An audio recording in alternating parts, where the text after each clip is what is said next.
할렐루야. 사랑하는 청소년부 여러분 반갑습니다. 6월 7일 주일 예배를 하나님께 올려드리기 원합니다. 다같이 사도신경 주님께 올려드리면서 예배 자리 가운데 나아가시겠습니다. 나는 전능하신 아버지 하나님 천지의 창조주를 믿습니다. 나는 그의 유일하신 아들 우리 주 예수 그리스도를 믿습니다.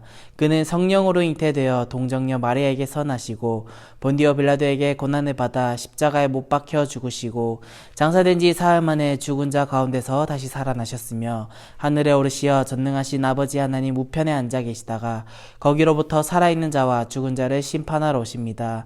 나는 성령을 믿으며 거룩한 공교회와 성도의 교제와 죄를 용서받는 것과 몸의 부활과 영생을 믿습니다. 아멘. 우리 다 같이 말씀을 한번 살펴보도록 하겠습니다. 오늘 하나님께서 우리에게 주신 말씀은 고린도전서입니다. 고린도전서 1장 18절에서 21절까지의 말씀, 고린도전서 1장 18절에서 21절까지의 말씀, 전도사님이 가진 성경책으로는 신약성경 263페이지에 위치하고 있습니다. 고린도전서 1장 18절에서 21절까지의 말씀 다 같이 한 목소리로 한번 읽어보도록 하겠습니다. 준비 시작. 여호와의 도가 멸망하는 자들에게는 미련한 것이요 구원을 받는 우리에게는 하나님의 능력이라. 기록된 바 내가 지혜 있는 자들의 지혜를 멸하고 총명한 자들의 총명을 폐하리라 하였으니 지혜 있는 자가 어디 있느냐 선비가 어디 있느냐 이 세대의 변론가가 어디 있느냐 하나님께서 이 세상의 지혜를 미련하게 하신 것이 아니냐. 하나님의 지혜에 있어서 이 세상이 자기 지혜로 하나님을 알지 못함으로 하나님께서 전도에 미련한 것으로 믿는 자들을 구원하시기를 기뻐하셨도다. 아멘. 오늘 전도사님과 읽은 이 고린도전서의 말씀을 가지고 복음의 효능이란 제목으로 여러분들과 함께 말씀을 나눠보고자 합니다. 우리가 코로나19를 겪으면서 지금 밖으로 돌아다니는 것이나 그리고 여러 사람들이 이렇게 모이는 것을 제한받고 있죠. 그런데 아직까지도 이 제한이 풀리지가 않고 계속적으로 지속이 되고 있으면서 우리 사회는 이전보다 더 움츠러져 있고 더 사람들은 수동형으로 변해가고 있습니다. 세계의 경제가 멈추었고요. 그리고 아직까지도 현재 진행형으로 여러 곳곳에서도 많은 혼란과 그리고 혼동을 초래하고 있는 상황입니다. 이 코로나라는 작은 바이러스가 가져온 이 영향력은 어마무시하더라고요. 무너지지 않을 것 같아 보였던 강국들이 점점 무너지기 시작했고요. 이제 수습이 되지 않으니까 현재 많은 나라가 한 나라를 공격하고 있지 않습니까? 이러한 여파도 잠시 이 조그마한 바이러스는 안타깝게도 교회에 고스란히 전해졌습니다. 예배를 제한하고 있고요. 그리고 모든 행동이 감시받기도 하고 그리고 행사의 방식도 조금 색다르게 바뀌기 시작했습니다. 옆에 사진들이 나올 텐데요. 이 사진들이 조금 우프긴 하지만 이렇게 우리 예배 형식이 많이 바뀌었다는 것이죠. 세례식을 진행해야 하는데 접촉을 하면 안 되기 때문에 이렇게 물총을 쏘면서 세례를 주고 있고요. 그리고 또 이렇게 차 안에서 예배를 드리기도 하고요. 그리고 지금 이 영상에서는 이미 예배를 드렸겠지만 오늘 가나홀과 식당으로 나눠서 예배를 드리기도 했습니다. 하지만 좀처럼 나아지지 않고 조금씩 상황이 계속적으로 이어지게 되면서 우리도 안심하지 못하고 있는 상황입니다. 더군다나 비판의 여론이 형성되면서 자연스럽게 교회에 대한 타겟팅이 맞춰지기 시작하면서 물붓듯이 우리에게 쏘아대고 있는 것을 우리가 볼 수 있는 것이죠. 예배를 드리는 장소에 대해 편견을 가지면서 공격에 공격을 가하고 있으니 우리에겐 얼마나 어려운 일이 아닐 수가 있을까요? 예배는 드리는 것도 믿지 않는 사람들에게는 이기적인 집단 행위로 비춰지고 있으니 말입니다. 안타까운 것은 이럴수록 우리의 믿음은 점점 더 잃어가고 있으면서 우리의 신앙이 수그러들고 있다는 것입니다. 나중에는 수동적으로 그리고 피동형으로 변해갈 것 같고 이렇게 조금 더 시간이 지속되다가는 소멸돼 버릴까, 우리의 마음의 신앙이 소멸돼 버릴까 염려가 되고 있다는 것이죠. 말씀이라는 이 안식처가 사라질까 염려가 됩니다. 걱정도 되고요. 과연 이 상황에서 우리는 어떻게 해야 될까요? 오늘 말씀에 읽은 것처럼 우리는 십자가에서 답을 찾아야 합니다. 오늘 말씀, 읽은 말씀의 고린도전서 11장 18절에서 21절까지의 말씀을 보면요. 여기에서 고린도전서, 고린도라는 도시가 나옵니다. 여러분들 고린도라는 도시 다들 알고 계십니까? 고린도라는 도시는요. 이때 당시만 해도 그리스 도시 국가 중에 하나였습니다. 우리가 잘 알고 있는 아테네와 스파르타와 어깨를 견줄 정도로 큰 도시였고 문화와 문명이 아주 잘 발달되었습니다. 그리고 여느 당시 고대 그리스 국가가 그러했듯이 이 고린도에서도 철학이 발달했습니다.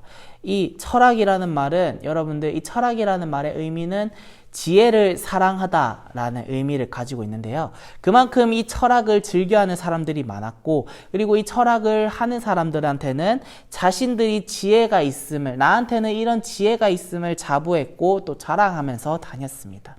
실제로도 고대 그리스의 철학과 과학 등은 오늘날 우리가 배우는 학문의 기초가 될 정도로 아주 크게 발달해 있었습니다. 그랬던 고린도인들에게 그렇게 철학을 사랑하는 고린도인들에게 과연 기독교라는 종교는 매력적으로 다가왔을까요? 자신의 생각이 그들의 무기였고 또 이 생각이 모든 것을 바꿀 수 있다라는 야망을 가진 이들에게 과연 철학보다 끌리는 매력을 가진 종교가 있었을 거냐 말입니다. 아마 그러지 못했을 겁니다. 자신의 철학이 기독교보다 위에 있다라고만 생각했지 그 기독교를 인정하지는 않았을 겁니다. 그 누구도 자신보다 인정을 받는 대상에게 굴복을 받기 힘들었을 거라는 것이죠. 이 철학가들에게 있어서 참 지혜자가 누구일까요? 아, 이 사람이야말로 참된 철학가이구나 라는 생각을 한 사람이 누가 있었을까요? 아마 그들에게 있어서 철학을 하고 철학으로 인해 살아가는 사람들한테 있어서 지혜자라고 한다면은 보여지는 것, 많은 학문들을 알아야 되고 그리고 또 그 밑에 많은 제자들을 양성하고 그 따르는 제자들이 많았어야 했고 또 그만큼 세력과 그만큼 부를 가진 사람이었어야 했을 것입니다. 하지만 이들에게 있어서 예수님은 어떠한 존재였느냐? 아무것도 아니었던 것이죠. 예수님은 그렇지 않았다는 것이에요. 예수님은 젊은 나이 33살이라는 나이에 십자가 형벌을 받으셨으니 고린도인들에게 있어서 이 예수님을 어떻게 참 지혜자 그리고 스승이라 할 수 있었을까요? 그렇게 스승이고 지혜자일 수는 없었을 것입니다. 그렇기 때문에 오늘 읽었던 18절의 말씀, 십자가의 도가 멸망하는 자들에게는 미련한 것이라고 말씀을 하고 있다는 것입니다. 하지만 바울은 그들의 생각을 인정을 하면서도 구원을 받는 우리에게는 하나님의 능력이라 18절 하반절에 단언을 하고 있습니다. 그러면서 바울은 계속적으로 주장하면서 강조에 강조를 더하고 있다는 것이죠. 23절과 24절의 말씀을 읽어드리겠습니다. 우리는 십자가에 못 박힌 그리스도를 전하니 유대인에게는 거리끼는 것이요 이방인에게는 미련한 것이로되 오직 부르심을 받은 자들에게는 유대인이나 헬라인이나 그리스도는 하나님의 능력이요 하나님의 지혜니라. 아멘. 하나님의 능력 그리고 하나님의 지혜를 강조하고 있습니다. 여기서 우리는 바울의 믿음을 엿볼 수 있다는 증거가 되겠죠. 그렇다면 이것처럼 이와 같이 바울의 십자가의 도를 강력하게 신뢰할 수 있었던 근거는 바로 어디서 올까요? 바로 바울이 십자가의 도를 강력하게 믿고 있었던 그리고 그거를 근거할 만한 대상이 무엇이었냐면은 바울은 끊임없이 그리고 강조적으로 반복하면서 얘기했듯이 능력과 지혜, 하나님의 능력과 지혜를 거듭 언급하고 있었다는 것입니다. 그 힌트가 바로 능력에 있다는 것입니다. 여러분 혹시 디나미스라는 단어를 들어보셨는지요? 흔하게들 우리가 드나미스라고 하는데 처음 듣는 친구도 있을 거고 아니면 한 번이라도 들어본 친구도 있을 것입니다. 요즘에 이 드나미스가 어느 단체의 동아리 이름 아니면은 어느 교회의 동아리 이름 그리고 단체 이름을 두나미스라고 하더라고요. 이 두나미스라는 헬라어는요, 이게 헬라어인데 이 헬라어에서 파생된 물건이 하나 있다는 것이죠. 그게 무엇인지 아십니까? 여러분들 다이너마이트라고 들어보셨죠? 다이너마이트가 어떤 거죠? 엄청난 폭발력을 가진 폭탄이죠. 이 다이너마이트라는 단어가 이 두나미스에서 파생된 단어라는 것이죠. 엄청난 폭발력을 자랑하는 이 폭발, 이 다이너마이트의 어원인 이 두나미스는요, 하나님의 능력을 표현하고 있는 단어입니다. 그러니까 이 두나미스 그리고 다이너마이트, 이것이 다이너마이트의 어원이 두나미스인 것처럼 하나님의 능력이 얼마만큼 강한지 느껴지시나요? 다이너마이트 정말 큰 폭발력을 자랑하고 세상의 어떤 그 폭탄보다, 핵폭탄보다 못하지만 그래도 엄청난 폭탄력을 가지고 있는 그런 폭탄인 것처럼 하나님의 능력도 이 다이너마이트처럼 폭발적인 능력을 가지고 있다는 것이죠. 강력한 폭발력을 가지고 있다는 것입니다. 하나님의 능력이 임하는 곳에는 엄청난 파장이 있다는 것이죠. 엄청난 파장이 일어나고 있고요. 이러한 사건을 사도행전 1장에서 우리는 찾아볼 수 있습니다. 1장 8절 말씀입니다. 오직 성령이 너에게 임하시면 너희가 권능을 받고 예루살렘과 온 유대와 사마리아 땅끝까지 이르러 내 증인이 되리라 하시니라. 아멘. 여기서 말하는 이 권능이 오늘 본문에서 사용된 능력과 같은 단어 두나미스라는 것이죠. 오순절 마가의 다락방 사건에서도 기도하던 성도에게 성령이 임하자 권능을 받았고 뜨거운 불이 임하였습니다. 말 그대로 영적인 폭발이 일어난 것이죠. 그리고 그들은 땅끝까지 나아가 주님의 증인이 되었습니다. 이것이 바로 십자가의 도 그리고 복음의 능력입니다. 아멘이십니까? 십자가에서 죽으신 예수 그리스도와 그의 부활을 믿고 그를 주로 고백하는 자들에게는 바로 이러한 능력이 주어진다는 것이죠. 성령이 그들과 동행하시며 초대교회 성도들에게 부어주셨던 그 동일한 권능을 허락해 주신다는 것입니다. 아멘이십니까? 그리고 우리가 그 능력을 가진 자들은 삶 속에서 영적인 폭발력을 가지게 된다는 것이죠. 여러분들에게 있어서 이런 영적인 폭발력을 가지고 있습니까? 전도사님 얘기를 한번 해드리겠습니다. 이번 주에 있었던 일이었습니다. 제가 청소년 사역자들과 함께 모이는 그 커뮤니티에 참석해서 여러 가지 토론들을 나누는 시간을 가졌습니다. 이제 주제가 있었는데요. 주제가 코로나와 여름 수련회 어떻게 대처할 것인가 였습니다. 다들 진지하게 토론에 참여하면서 모든 교회가 아니지만 아직까지도 예배를 드리지 못하고 예배 드리는 것을 의식하고 눈치 보면서 아직까지 예배를 드리지 않는 교회가 있다는 것을 그 자리에서 듣게 되었습니다. 물론 안전이 중요합니다. 이 안전에 있어서 안전이 우선이 되지 않는다면은 코로나에 쉽게 감염이 되겠죠. 그렇지만 이 안전보다는 사람들의 눈치와 이미지, 교회의 이미지를 생각하면서 아무것도 하지 않는 교회가 있다는 것을 그 자리에서 들었다는 것이죠. 여러분들에게 있어서 십자가의 의미는 어떤 의미인가요? 집에만 있고 우리 교회처럼 다른 교회 옥상에 종탑 위에 세워져 있는 그 빨간색 십자가, 그것들을 십자가라고 생각을 하시는 건가요? 물론 그게 십자가가 맞겠지만 제가 여러분들에게 물어본 것은 십자가의 의미가 무엇이냐고 물었습니다. 그 의미에 대해서 한번 생각을 해보셨나요? 누군가에게는 집에 장식으로 되어 있는 사람도 있을 거고요. 그리고 길 가다 귀걸이에다가 십자가 모양을 한 사람, 목걸이로 십자가 모양을 한 사람, 팔찌며 여러 가지 액세서리로 십자가 모양을 한 사람도 있을 것입니다. 우리가 그것들을 봤을 수도 있습니다. 그러나 여러분, 우리가 기억해야 될 것이 있습니다. 기억해야 될 것은 그저 십자가를 집안 한켠에 세우는 장식품이나 우리가 생각하는 액세서리로 끝나는 것이 아니라 십자가는 우리 마음속에, 그리고 우리가 품고 다녀야 되는 소중한 능력이라는 것입니다.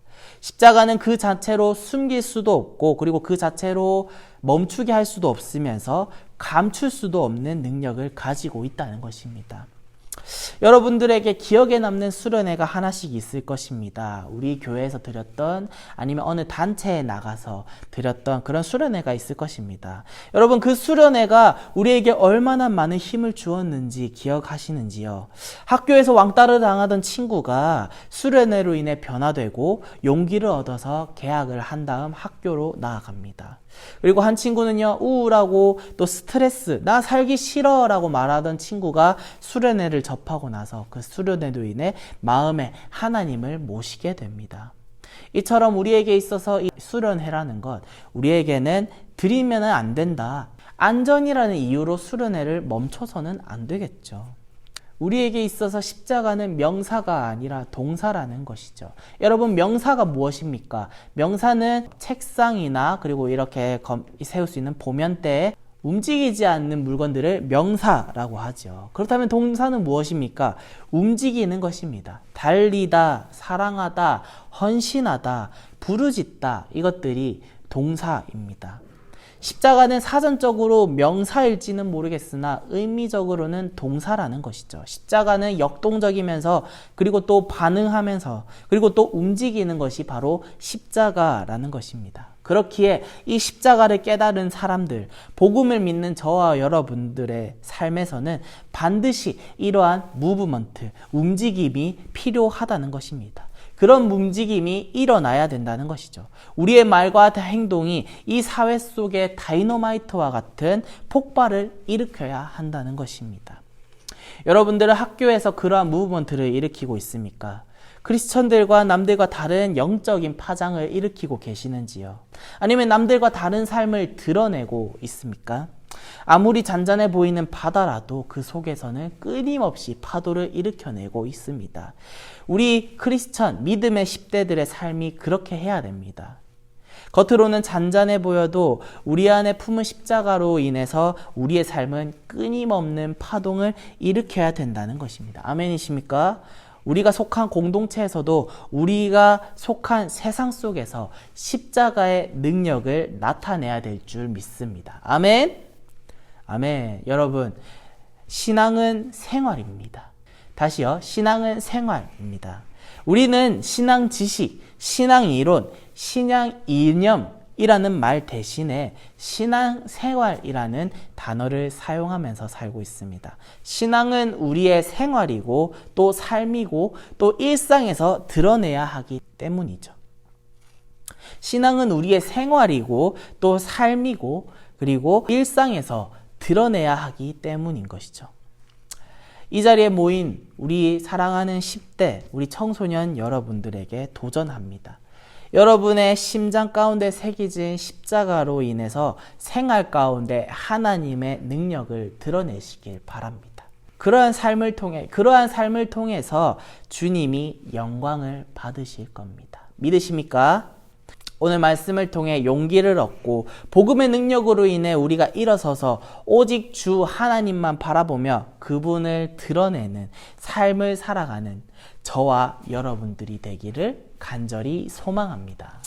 아멘. 사랑이 많으신 하나님 아버지 감사합니다. 오늘도 우리에게 필요한 말씀, 우리가 살아가면서 꼭 느껴야 할 말씀을 이렇게 전달해 주심에 너무나도 감사합니다. 주님, 우리가 이 말씀을 읽기 전 우리는 삶에서 하나님을 드러내지 못했을 때가 너무나도 많았습니다. 주님, 하나님을 드러내는 것보다 나 자신을 드러내기에 급급했으며 하나님을 드러내는 것을 소홀히 했음을 우리가 주님께 회개하며 나가기 원합니다. 주님, 이전에 그 우리의 모습들을 용서해 주시고 앞으로 우리가 살아감에 있어서 하나님을 더욱더 드러내고 또 하나님의 높이 영광을 올려드리며 살아가는 저의 모습이 되게 하여 주시옵소서. 주님, 오늘 말씀을 우리에게 주심에 감사합니다. 우리가 이 말씀을 듣고 꼭 하나님을 바라보며 살아가기 원합니다. 영광 받으실 주님만 바라보며 나아가기 원합니다. 세상의 그 어떤 것보다 하나님보다 우선이 되지 않게 도와주시고 주님, 우리와 함께 해주셔서 우리가 살아가는 데 있어서 우리가 힘들고 지치고 어려울 때라도 그것이 하나님보다 위가 되지 않도록 주님 도와주시옵소서.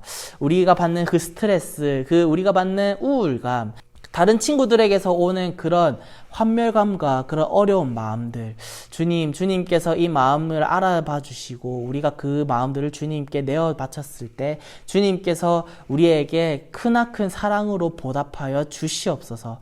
주님, 우리는 아무것도 알지 못합니다. 그렇지만 주님만 알고 나아가기 원합니다. 우리가 아무것도 모르지만 주님만 알고 나아갔을 때 주님께서 우리에게 주시는 그 영향력과 그 믿음과 그 능력은 다른 세상 것보다 더욱더 뛰어날 줄 믿습니다.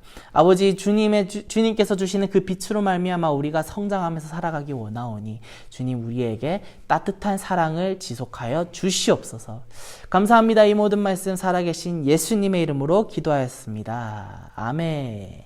다 같이 주기도문 하나님께 올려드리면서 6월 7일 청소년부 주일 예배를 마치도록 하겠습니다. 하늘에 계신 우리 아버지, 아버지의 이름을 거룩하게 하시며 아버지의 나라가 오게 하시며 아버지의 뜻이 하늘에서와 같이 땅에서도 이루어지게 하소서.